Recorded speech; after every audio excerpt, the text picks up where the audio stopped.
KaraokeBooks. Ozma of Oz. Lyman Frank Baum. Audiobook.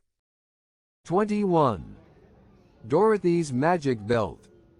Dorothy passed several very happy weeks in the land of Oz as the guest of the royal Ozma, who delighted to please and interest the little Kansas girl. Many new acquaintances were formed and many old ones renewed, and wherever she went Dorothy found herself among friends. One day, however, as she sat in Ozma's private room, she noticed hanging upon the wall a picture which constantly changed in appearance, at one time showing a meadow and at another time a forest, a lake or a village. "How curious!" she exclaimed, after watching the shifting scenes for a few moments. "Yes," said Ozma, "that is really a wonderful invention in magic. If I wish to see any part of the world or any person living, I need only express the wish and it is shown in the picture." "May I use it?" asked Dorothy, eagerly. "Of course, my dear." "Then I'd like to see the old Kansas farm, and Aunt Em," said the girl. Instantly the well-remembered farmhouse appeared in the picture, and Aunt Em could be seen quite plainly. She was engaged in washing dishes by the kitchen window and seemed quite well and contented. The hired men and the teens were in the harvest fields behind the house, and the corn and wheat seemed to the child to be in prime condition. On the side porch Dorothy's pet dog, Toto, was lying fast asleep in the sun, and to her surprise old Speckles was running around with a brood of 12 new chickens trailing after her.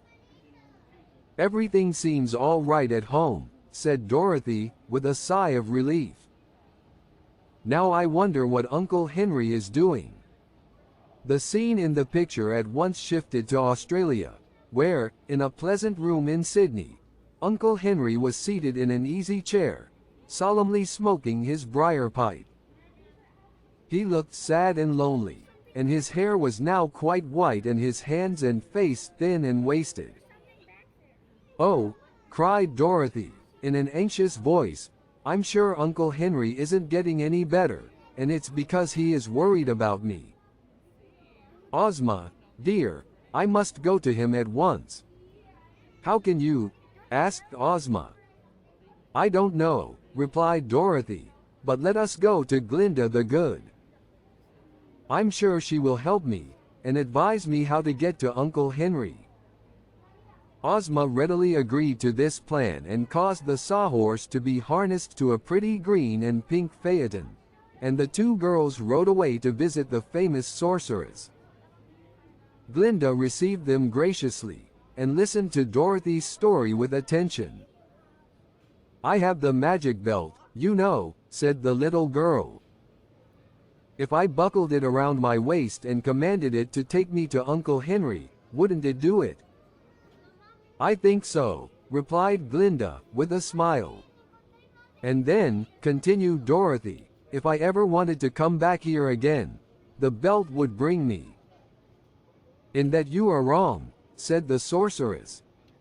"The belt has magical powers only while it is in some fairy country, such as the land of Oz, or the land of Ev.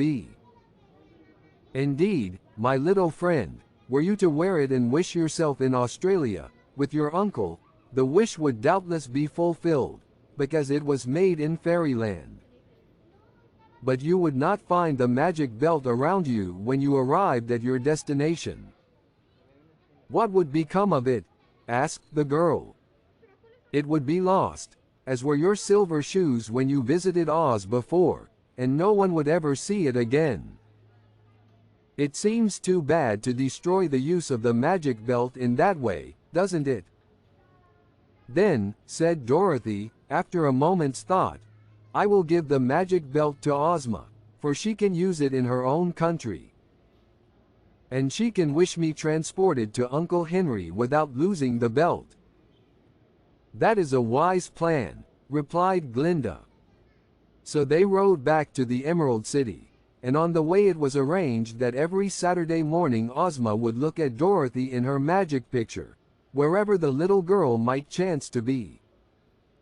And, if she saw Dorothy make a certain signal, then Ozma would know that the little Kansas girl wanted to revisit the land of Oz, and by means of the Gnome King's magic belt would wish that she might instantly return. This having been agreed upon, Dorothy bade goodbye to all her friends. Tick-Tock wanted to go to Australia, too, but Dorothy knew that the machine man would never do for a servant in a civilized country, and the chances were that his machinery wouldn't work at all. So she left him in Ozma's care. Billina, on the contrary, preferred the land of Oz to any other country, and refused to accompany Dorothy. "The bugs and ants that I find here are the finest flavored in the world," declared the yellow hen, "and there are plenty of them. So here I shall end my days, and I must say, Dorothy, my dear, that you are very foolish to go back into that stupid, humdrum world again." "Uncle Henry needs me," said Dorothy, simply, and everyone except Billina thought it was right that she should go. All Dorothy's friends of the land of Oz, both old and new, gathered in a group in front of the palace to bid her a sorrowful goodbye and to wish her long life and happiness. After much handshaking, Dorothy kissed Ozma once more, and then handed her the Gnome King's magic belt, saying, "Now, dear princess, when I wave my handkerchief, please wish me with Uncle Henry. I'm awfully sorry to leave you, and the Scarecrow, and the Tin Woodman, and the Cowardly Lion, and Tick-Tock, and everybody, but I do want my Uncle Henry. So goodbye, all of you." Then the little girl stood on one of the big emeralds which decorated the courtyard, and after looking once again at each of her friends, waved her handkerchief. "No," said Dorothy, "I wasn't drowned at all. And I've come to nurse you and take care of you, Uncle Henry, and you must promise to get well as soon as possible." Uncle Henry smiled and cuddled his little niece close in his lap. "I'm better already, my darling," said he. If you liked what you heard, please subscribe to the channel.